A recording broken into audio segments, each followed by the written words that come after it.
Hi there, and welcome to One Body, One Life, proudly sponsored by Jamae's Fine Foods. I'm Vicki Nguyen, and I'm on a personal mission to live to 120, and I would absolutely love to take you on this journey with me. This fortnightly show is focused on longevity and understanding how we can all live longer and stronger through diet, exercise, lifestyle, nutrition, and so on. Each episode, we will uncover tips and tricks to living your healthiest and happiest life for as long as physically possible. I'll be chatting to the experts as well as people who have defied the odds and explore various treatments and modalities to help us all reach optimal wellness.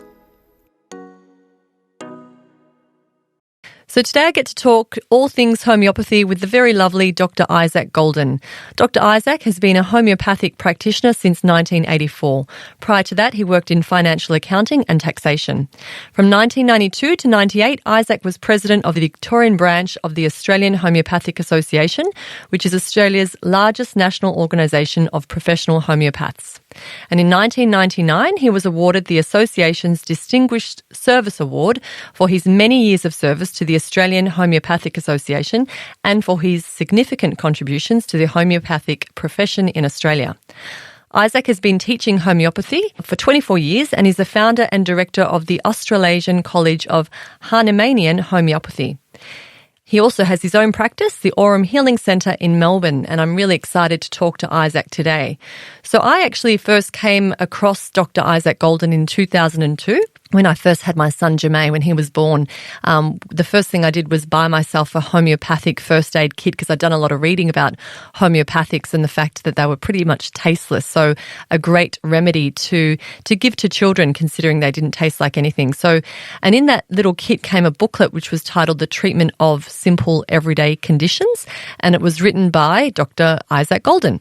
And in those early years when our children were little and developing and their teeth were cutting through and they had temperatures or fell over and hurt their knees or whatever, that little book was my Bible, and homeopathics were everything. So, I'm really grateful for Isaac's time and looking forward to hearing more about the world of homeopathics. Thank you very much for those kind words. I just wanted you to tell us a little bit about your backstory and how you ended up here, coming from taxation and financial accounting and now ending up landing as the most amazing homeopath Australia and potentially the globe has seen. I do know a lot about some parts of homeopathy, which no doubt we'll talk about today. Excellent. But look, I was always interested in sort of natural health, and I've never been fanatical about diet, but I was always interested in not having a dreadful diet. Yes. I used to do things like reflexology a little bit when I was in my very early 20s. But as you said,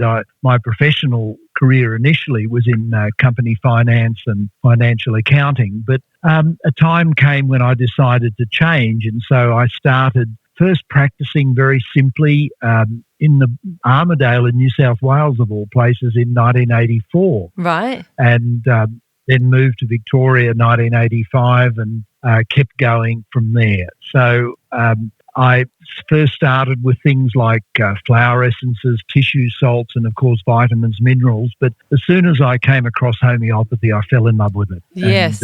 And that's been my main passion, although I still have a great respect for all of the natural medicine modalities. They're all wonderful and everything can contribute. No one modality can do everything for everyone. Absolutely. So, we need to work together always. And as I mentioned in my intro, how I used that the first aid kit and that little book that you were author of, The Treatment of Simple Everyday Conditions, when my children were little, because I felt like with homeopathy, the compliance is very, very, very high. Kids are happy to open their mouths for a little pill or some drops of homeopathy, because homeopathic medicines because it's tasteless or slightly sweet even with the pills. So do you find that people tend to use homeopathy with younger children mostly, or is it across the board, just varies? Oh, it varies. It's very much across the board. And you're right, almost every child loves the little homeopathic pilules. I mean, the base is usually sucrose, and in other words, they are like little lollies. Yes. Healthy lollies, one would say. And occasionally, of course, people do use drops, which have a bit of alcohol in them. And a lot of parents aren't too comfortable giving alcohol to tiny infants. So, the pills are usually very well accepted. In fact, I always tell parents that they need to hide them, particularly with my immunisation program, because every now and again I get a frantic mum calling up, little Johnny's just swallowed the whole bottle of whooping cough. Well, it's only one dose. That's one of the lovely things about homeopathy. It's only one dose. It's nothing to be worried about. They just might have a sugar high for a few hours. Yeah, exactly. Yeah. And look, I first met you in your home and years ago. So my children are 18 and 14 now, but we used homeoprophylaxis. Oh, wow. We used your homeoprophylaxis for our children as a way to, I guess, immunise them, or naturally. And you're right. We spoke about it just recently because I was talking to them about having this interview with you, and Jasmine said, "Oh, I remember it, Mum. You used to tell us to open our mouths and hold it under our tongues, and we used to love it. It was like having lollies." It's like, great. Yeah, very much so. Yeah, beats having an injection. I designed my first homeoprophylaxis program in 1985. Wow. So that's a few years ago now.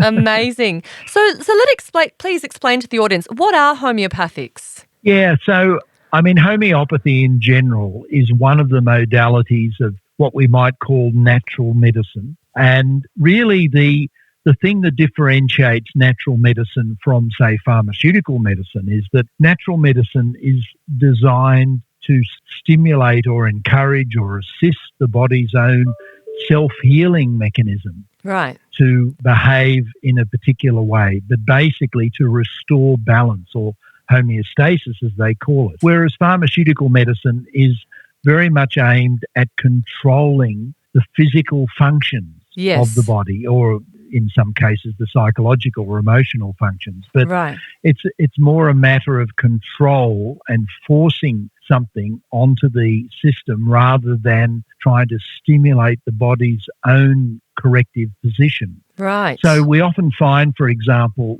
with chronic diseases in particular, that even with something like PTSD, but also with vaccine injury, they're all traumas. And people can have a whole range of different traumas: a car accident, a bereavement, a marriage breakup, even moving home and losing contact with friends and family. They all can create layers of distress.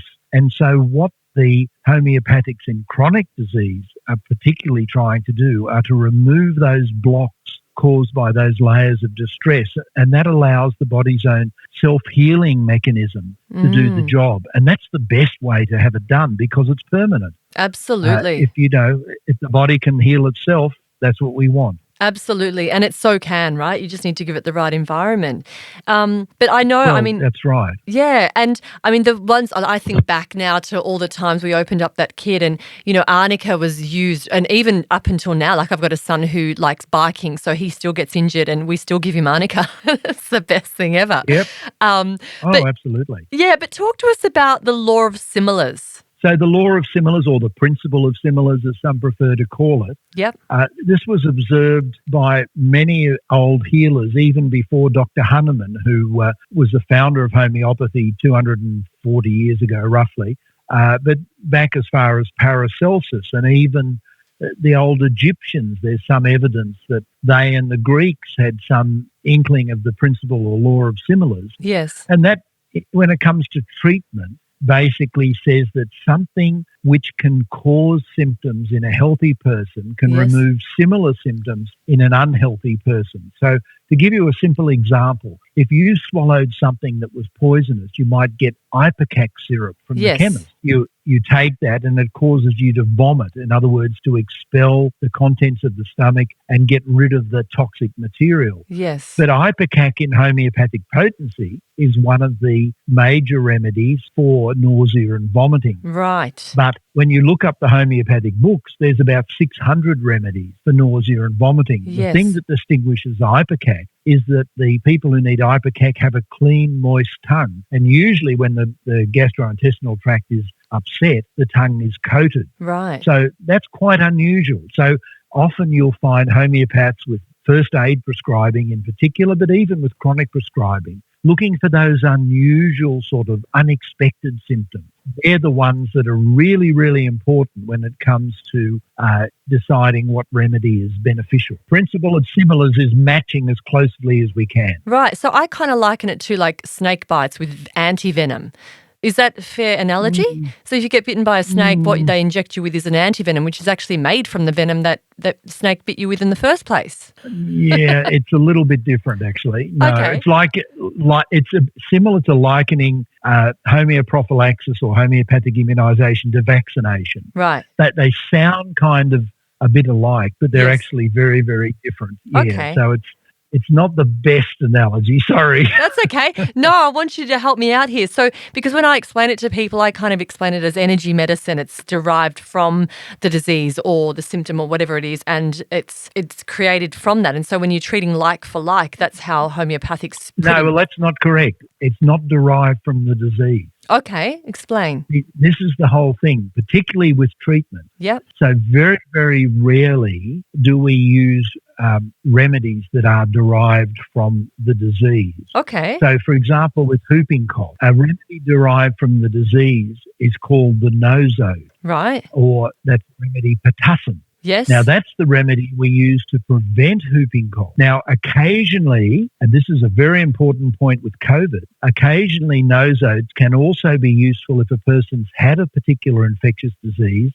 and has never fully recovered. And we're starting to hear more and more stories coming out about people who have had COVID 5 or 6 months ago and they Yes. just can't get better. Yes. Well, if we could get a nosode of COVID, that would be the perfect remedy to give those people. But most of the time, when we're treating, say, whooping cough, we're using remedies like Drosera or Cuprin. You know, there's dozens and dozens of remedies that can be useful for treating whooping cough, and none of them are derived from the disease. They're all derived from plants or minerals. Right. So Okay. what we're matching is energy. So it's nothing to do with exactly having the disease in there or being used or modified in somehow. Occasionally with immunisation, or as I said, occasionally with clearing old infectious diseases, the nosodes or the remedies from the diseases are very, very useful. Right. But most of the time we're matching an energy in nature, in Yes. a plant or Yep. in a mineral, which is similar to the energy of the disease you're trying to treat or prevent. Excellent. It's interesting, you see, like there's a plant pulsatilla, and I bet that's in I know your first it. aid kit. It is. Yep. Yeah, and you would have used it for things like Many ear times. congestion or yellow, runny, mucousy noses.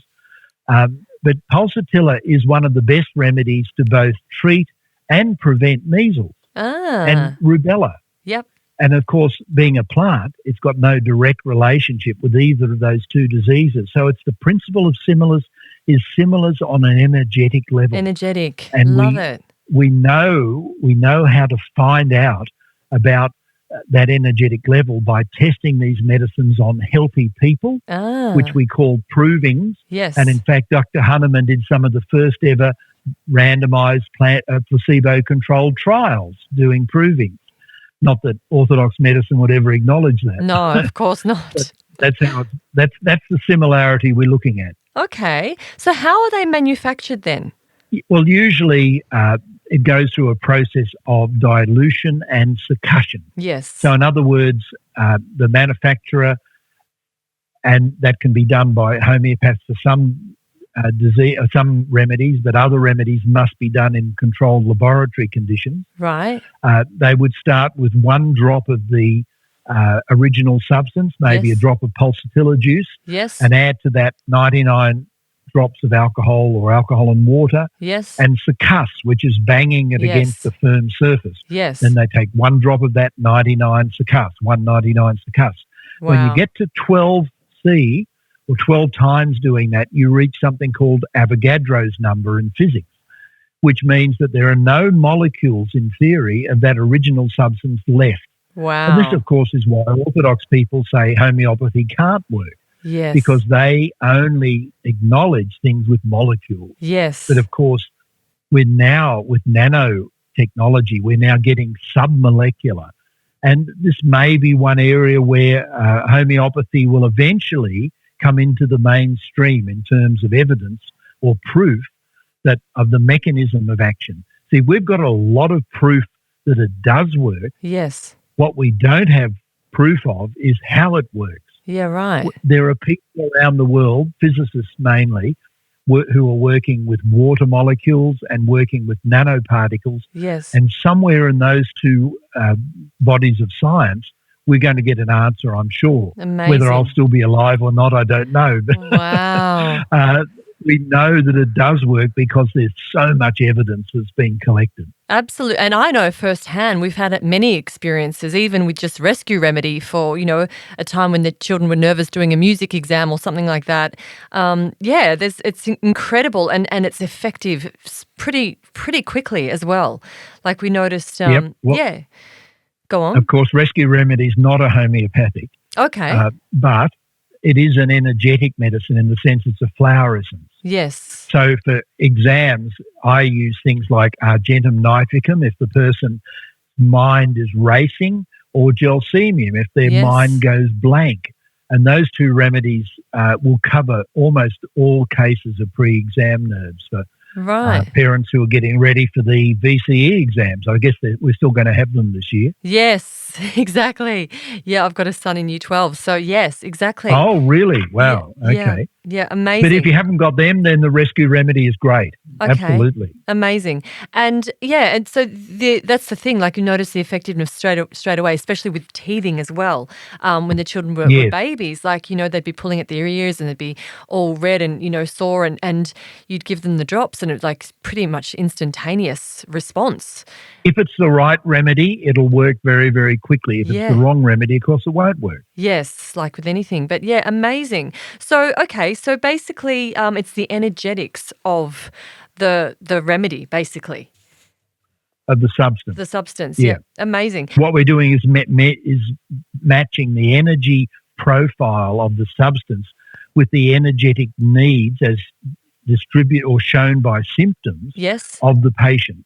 So we know what remedy to give based on the symptom picture, which is how the disease is manifesting itself in that particular patient. And that's why you might have a dozen people with whooping cough. Yes. And between them, they might need 6 or 7 different remedies because not everyone manifests the particular disease the same way. Correct. And that's why they need different remedies. We're all individual. And the same with you pretty much covered it, but like a child with gastro, for example, you can use a remedy which treats similar symptoms like for food poisoning, right?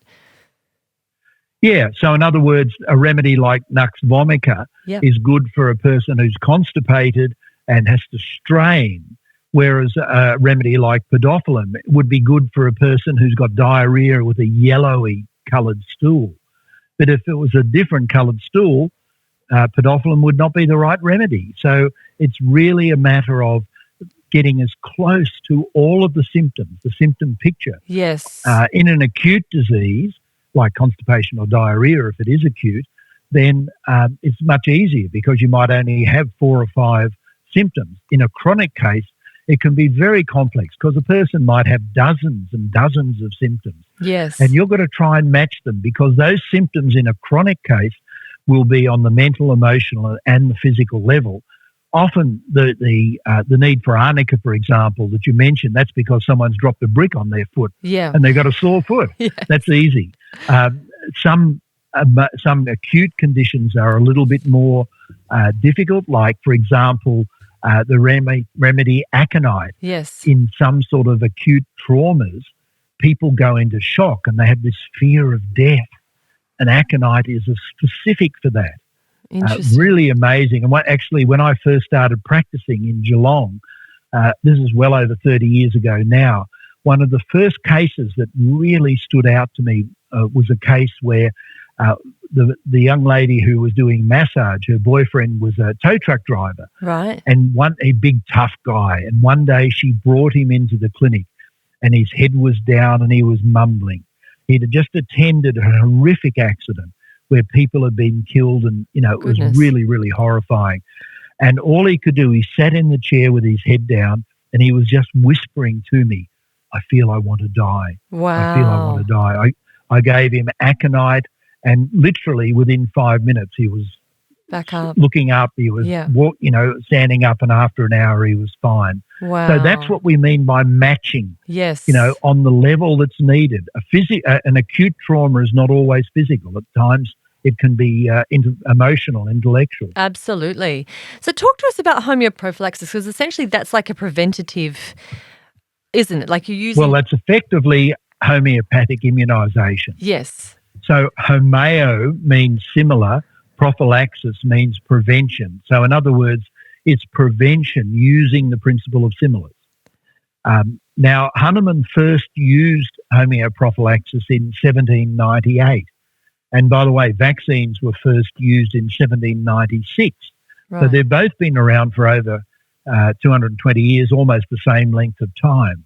Hahnemann's first use was of the remedy belladonna, yes, a very common remedy. That would be in your first aid kit as well. Very familiar.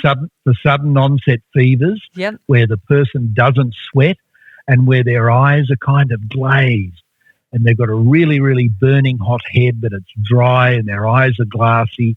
And you give them belladonna, that brings on the sweat. And as soon as they start sweating, you know you're fine. Yes. But it is also a very good remedy for scarlet fever. Right. And there was an outbreak of scarlet fever in Hahnemann's region of Germany at the time. Yeah. And he found that he was treating people with the remedy belladonna. Now, it was coming into a different part, and there was a family in the new part of the area where the disease was entering, and one of the family members had been taking the remedy belladonna for a different reason, and she ended up not getting the disease when it hit that area. Right. And then Hahnemann thought, wow, I've been using belladonna to treat it. This person has been taking belladonna already, yes, and it's prevented it. Amazing. And then he started to experiment, and he found that belladonna would prevent scarlet fever. And then following that, some of the great masters from Bonninghausen and through to Kent, etc., started making extensive use of homeoprophylaxis, and they found there was great success. Remedies like typhoid, typhus, cholera, all the things that we regard as overseas travel diseases were the first ones that HP started with. Yes. And when I actually got into natural medicine partly because one of my children, many years before I knew what homeopathy was vaccine injured. Right. And so I stopped vaccinating and I started researching vaccination. Yes. And then when I found out about homeopathy, I finally started to read Hahnemann's own writings, and to my amazement, he had this essay, The Cure and Prevention of Scarlet Fever. Right. And so that really was a life changer for me, because I just thought, I didn't hear about it from any of my teachers, yes, because it was hardly ever mentioned, even in homeopathic circles back then. Right. But I got every resource I could, which was very few, and designed, as I said, in 1985, my first HP program, because I just felt if I'd had this information before I'd vaccinated my own child, yes, at least I would have had choices. Yes. I may not have chosen it, but at least I would have had choices. And so I just believed then that I should make that option available to people. I also realised that there was very little statistical evidence, and this is where my earlier economics training was useful. So I started collecting data. And then in 2008, I was very fortunate. I was invited by a government institute in Cuba to visit, and I was lead speaker at a conference they organised late in 2008, and it was about homeopathic prophylaxis. And so I got there and I presented my findings that I'd been collecting for many, many years, and everyone was very happy. And I'd looked at thousands of people, and then the Cubans got up and presented what they had, and they talked about 2.2 million people. Wow. And I was sitting there with my mouth open like a kid in a lolly shop, thinking, my God, 2.2 million. I couldn't do that in a dozen lifetimes in Australia. Yeah. And what I found out was, once again, to my amazement, they'd invited me there to speak at the conference because they'd been using my protocol, which I'd published and were available internationally. And I went back to Cuba another 3 times after that, collecting data and working with the people at Finlay Institute. And from 2015 onwards, I've been to India 5 times doing the same thing, collecting data. Oh, brilliant. And so now we have an enormous database of evidence. And the latest data that I published in a few articles in last year was in evidence about HP in about 60 million people in over 250 million in immunisation. So we've gone in 35 years from having hardly any data to now having a huge amount. And it shows that the method's not perfect, it's not 100% effective, nothing is. But we can expect protection between about 85 and 90%. And that's just as good as you get with vaccines. Yes, and but with without COVID, the damage. Without any damage. Yeah. And with COVID, they're expecting if there is a vaccine, it'll probably be about 40 to 60% effective. So the homeoprophylaxis is likely to be double that. Amazing. And is it recognised by the mainstream? Like, you know, obviously it's seen as an alternative or natural medicine, as you said earlier. So what are you up against? Well, in Australia, unfortunately, we have one of the most closed health systems on the planet.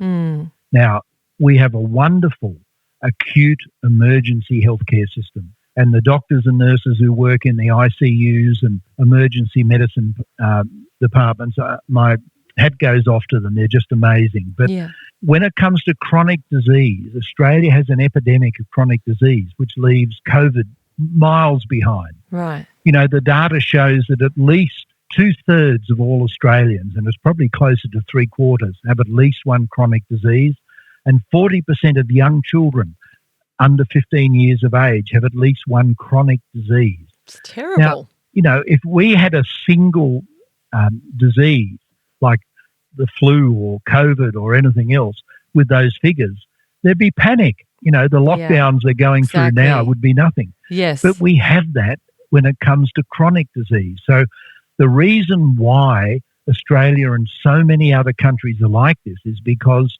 unfortunately, the health systems in our country have been captured by the pharmaceutical drug cartel. Yes. Now, some people think that's a conspiracy theory, but I can assure you it's not. It was studied by the Harvard University Law School. And, you know, the Harvard University Law School is one of the most prestigious law schools in the world. Yep. And they did a 5-year research program, which they published. It's still available for free on the internet.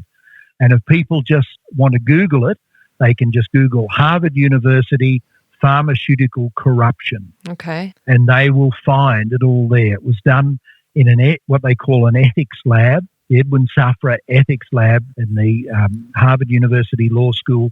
And they just exposed everything, every little tentacle of this really dreadful, dark, deceptive organisation that we can put down as pharmaceutical big corporations, but how they get into every part of the health system. It's disgusting. And this is the problem with our COVID-19 response in Australia. It's why we have needed and have gone to lockdowns and masks and all these other things.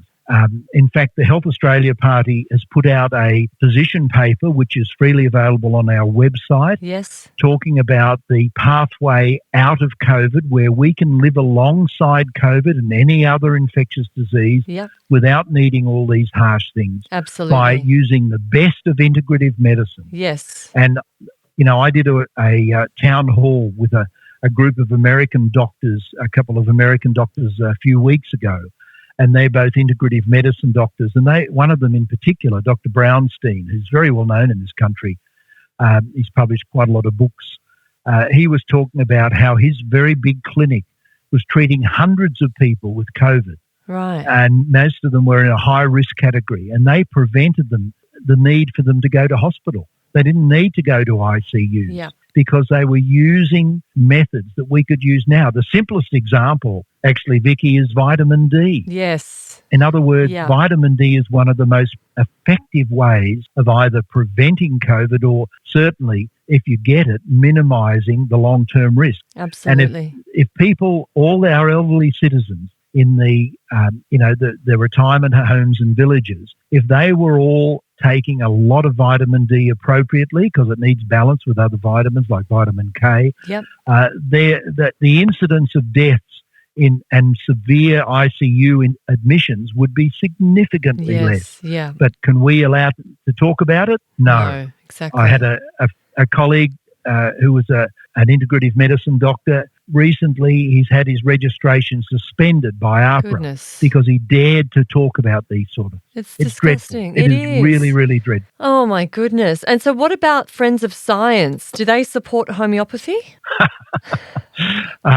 They're probably the most inappropriately named lobby group on the planet. They should be seriously called the Friends of Pharmaceuticals in Medicine. Exactly. It should be FOFM, not FOSSM.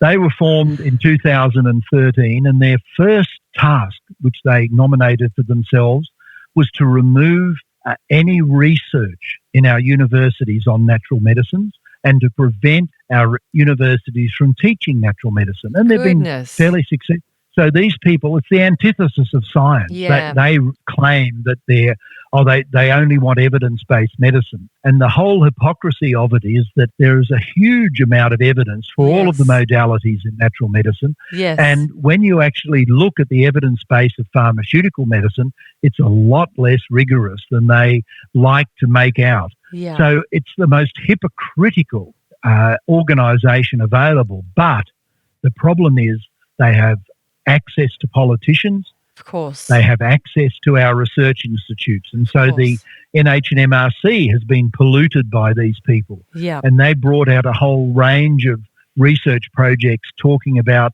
how ineffective natural medicines are, but all of them have been constructed using fraudulent science, not real, genuine, open, transparent science. Yeah. And that's another story. I could talk for an hour on that, but of course. Obviously won't. Yeah, interesting. It makes it difficult for natural therapists. I mean, I know even with my husband, he's an acupuncturist and even my chiropractor, that, they're very limited with what they can say, and even any testimonials or anything like that are forbidden, basically. So, it's challenging. But talk to us about COVID for a moment. So have you treated or have you prescribed any preventatives for COVID? If I had, I wouldn't be allowed to say anything about that, and so I must not say anything about that. What I can say is that when you look around the world, go look to Cuba again, for example. They are the government there, not the Homeopathic Association, has made the decision that they're not going to waste billions of dollars on vaccines. Great. They have already immunised most of Cuba against COVID. And when you look at the figures, I looked at the international figures the other day. Their deaths per million are 11, which is less half of Australia. That's insane. Amazing. The world average is around 30 deaths per million. Yeah. So the Cubans are doing very well, and the thing I love about Cuba is that the government there allows the doctors there to use what's best for the patient. So if they want to use drugs, they can use drugs. But if they want to use alternatives, traditional Chinese medicine, herbal medicine, homeopathy, nutrition, they can. Amazing. And that's what we need here. Absolutely. And with homeopathy, if you look around the world, I'm the Australian representative for LMHI, which is the Association of Doctors who are also homeopaths internationally. Right. And I'm not a GP, but because there was no one else here who has put their hand up, they invited me to do it because I've lectured to LMHI people. Yeah. And so I hear what the doctors, not just the lay homeopaths, the doctors are doing. Yeah. And they're having wonderful results treating COVID in other countries. Unfortunately, in Australia, we are not allowed to do that. So what about the common usages then? So let's talk about most common usages of homeopathy, and what do you see on a regular basis? Like, do you see, do people come to you for, the common colds or preventing the flu, or what do you see a lot of? Well, look, these days, I'm not typical because most of the patients I have these days are vaccine-injured children. Right. So people with children who are autistic or ADHD, Asperger's, global developmental delay, all that sort of stuff. Yeah. Because, that's what I've sort of that's the other side of the coin. You see, one side of the coin is homeopathic immunisation. Yeah. The other side is reversing treating the damage. vaccine-injured children. Yeah. And They go together because, to prevent vaccine injury, you can immunise homeopathically. So, but normally in the past, I used to see a bit of everything, and psychological problems too, sore feet. Yeah, okay. It can be anything at all, skin rashes, you name it. Basically, homeopathy can, for most things, offer some assistance. Now, if someone comes in and they've obviously got a spinal problem, I'll tell them to see a chiropractor because, taking a pill is not, if their spine's, being knocked out of alignment, they need someone with the skill to put it back in. Yeah, exactly. So, homeopathy can't do everything, but generally it can help with most chronic and acute conditions. Yeah. And what about contraindications? I mean, the answer is if it's not the best modality, then you should use the best modality. Yes, yeah, understand. And but apart in terms of is it contraindicated, like a lot of herbal medicines, there can be potential interactions with drugs, pharmaceuticals. Generally, it's not the case with homeopathy, but there's always a few situations. You need to be careful. You need to know what you're doing when you're dealing with, say, like, let me give you a simple example, like a thyroid problem. Yes. Now, there's a very good little homeopathic protocol I use for people with underactive thyroid. Right. But if someone came in and said, I've got a thyroid problem, and you just gave them that, it could be very inappropriate if, in fact, their problem was a hyperactive thyroid, an overactive thyroid, and vice versa. I mean, there's a very good approach for overactive thyroid, but if you gave that to someone with an underactive thyroid, it would be totally inappropriate. So obviously you've got to make sure in some cases that you're doing the right approach, because depending on what potency and frequency you use, it can work in the body in quite different ways. Yeah, yeah. And so it's interesting. I mean, most of the ways we give and prescribe homeopathy are like what you talked about. In other words, someone's got a runny nose or a fever or whatever. It's pretty straightforward. You give the remedy, and if it's the right remedy, it'll help a lot. Yes.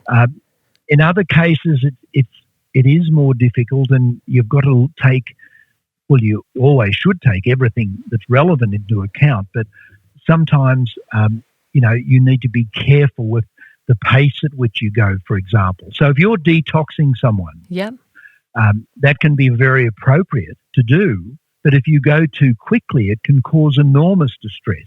Right. I'll tell you one of the hardest things to treat, and that is a person who comes in with a skin problem and they've used cortisone cream for years. Ah, goodness. Because there's been so much suppression. Oh, right. All of that has to come out. Yeah. And in fact, Professor George Vithulkas, one of the most famous, he's much more famous than I am, living homeopaths, in one of his books, he actually says homeopaths should not treat people who have used a lot of cortisone. And when it comes to homeopaths without experience, he's right, because they can be just dreadful cases to treat, because somewhere along the line, all of the suppression from the cortisone has to be externalized. Of course. And if you don't do it slowly and carefully, it can be very distressing for the patient. Yeah, of course.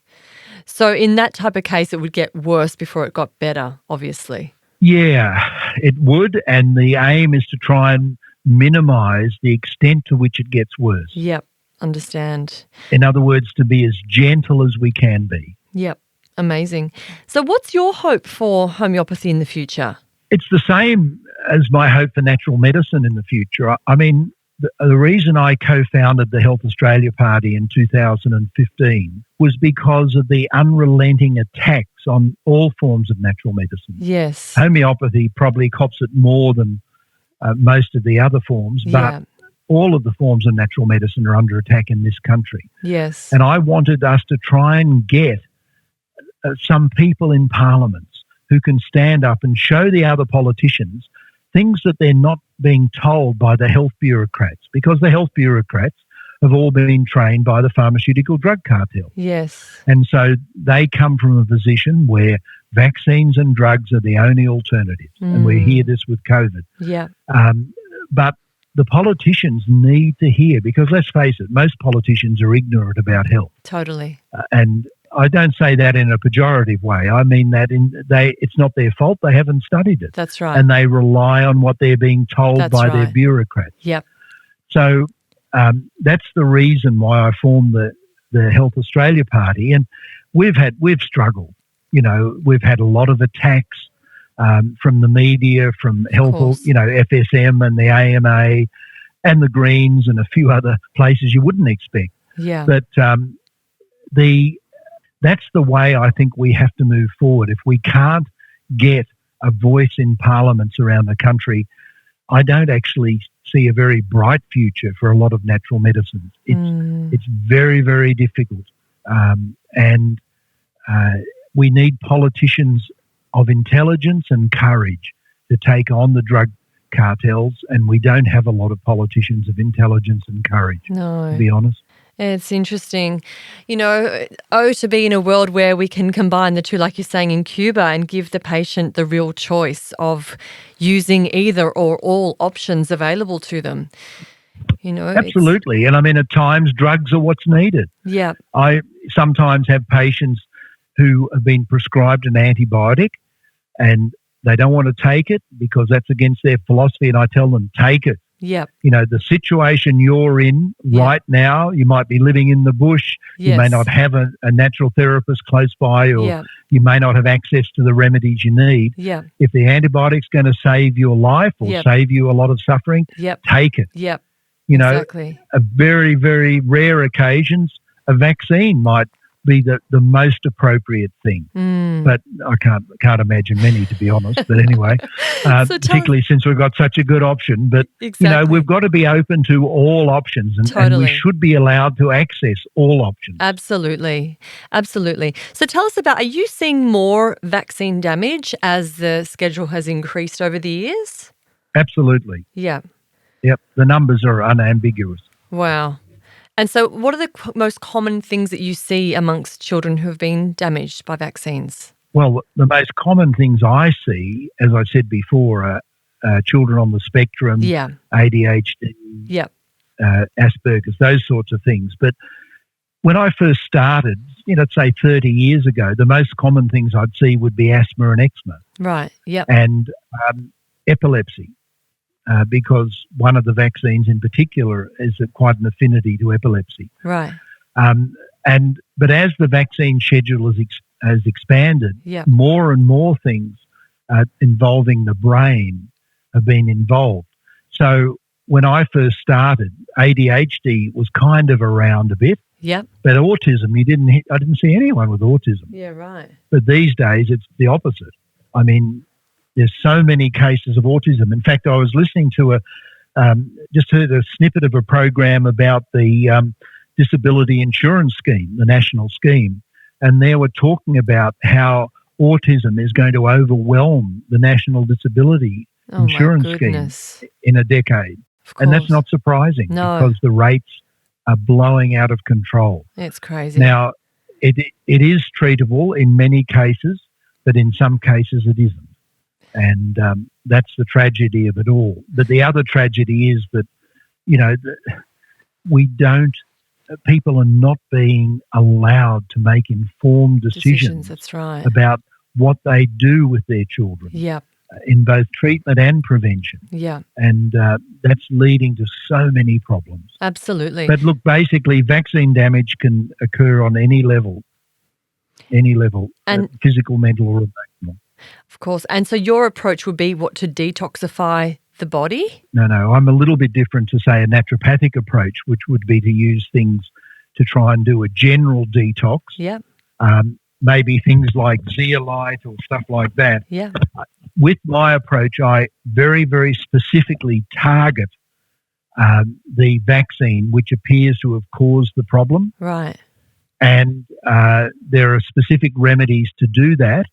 And so I work on that. But I also do, from time to time, get people to do, say, a hair mineral analysis or an oligo scan to determine the profile of heavy metals in the system, because that can cause very similar symptoms as well. Yeah. And I have no problems, by the way, if people are detoxing or using special diets. I have a powder which I pinched from an old Dutch doctor who was also a homeopath, Dr. Tinus Smits, a wonderful guy. He's dead now, unfortunately, but he designed this formula, nutritional formula, to help detoxify the brain, and so I use that on some patients. So I'm not against any method, and quite often I get referrals from patients who have been using orthomolecular medicine, in other words, nutritional and diet-based approaches, and they've seen improvements, but the improvements have sort of leveled out. They haven't kept going. Right. And when we actually come in with these specific remedies to knock out the effect of the vaccines that are the cause, then the rest of the cure is completed. But sometimes I've got patients where all of the cure is just homeopathic, and other times the person isn't cured. So unfortunately, I'd love to be able to say I've got 100% cure rate. In fact, with something like autism, it's probably 70%. Which is still amazing. You know, we've got to acknowledge our failures as well as our successes. Absolutely. But what about, like you mentioned before, about the powder for the brain?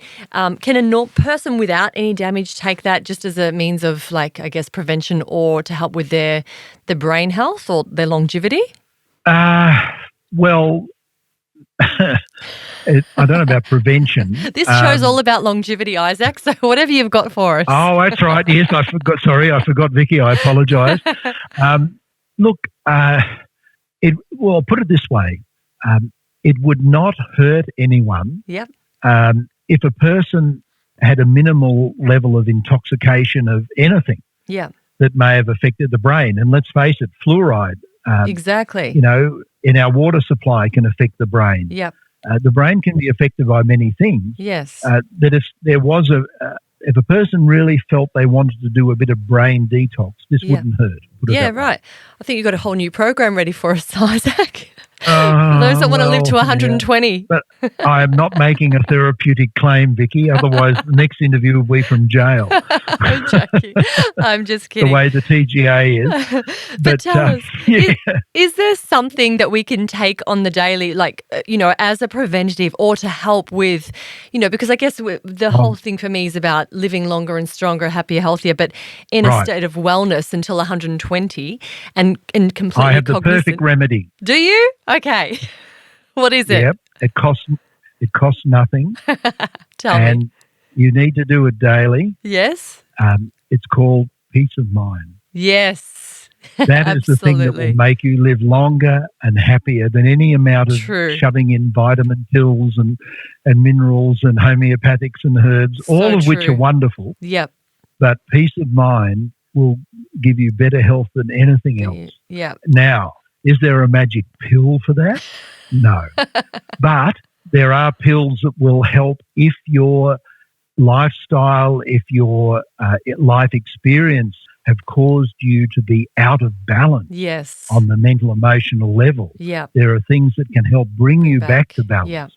Yeah. But in terms of longevity and something that you want to do every day, then practicing forgiveness, practicing appreciation. To me, they're the two things that really lead to, more than anything else, peace of mind and good health. If every day you get up and you thank whatever or whoever you want to thank, whether it be your Bigfoot or God or anywhere or anything in between, to the blessings that you have, and even if you get up feeling miserable and think, I'm being screwed every day by so many people and things, there still is something good. Yes. So appreciate what's there and forgive. Forgive others and forgive yourself, which is really important. Yeah. And a lot of people don't forgive themselves. Yes. And guilt is one of the most, aging things that can happen. Totally. If you do that every day, then your need for pills and potions will be minimalised. Yep. But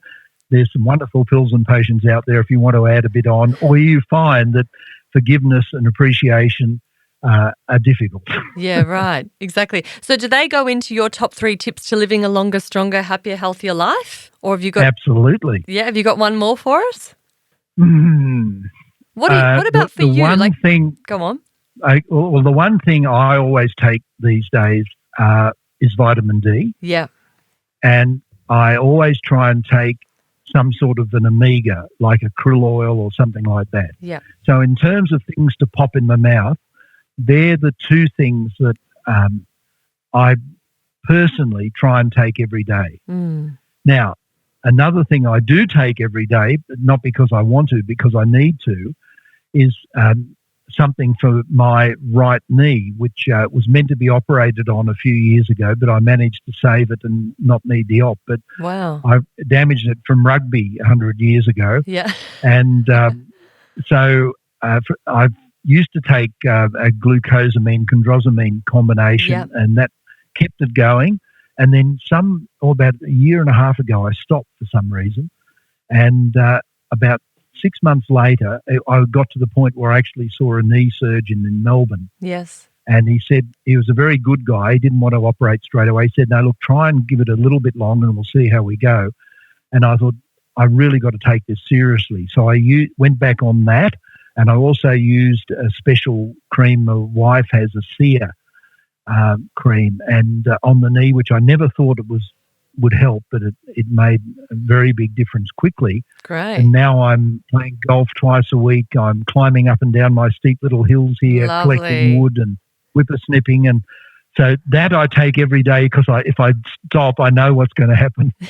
Fair enough. Yeah. Amazing. And just on just a final note regarding COVID. So your recommendation for people would be lots of vitamin D, good diet. So there's a remedy that the homeopaths in India are given. In fact, Mr. Modi, the Prime Minister of India, has had this as a immunisation. It's a remedy arsenicum album, and I'm finding a lot of people are needing it. Yep. Because not only does it fit many of the physical symptoms of COVID, one of the major things with arsenicum album is fear, and particularly fear of health and anxiety around health.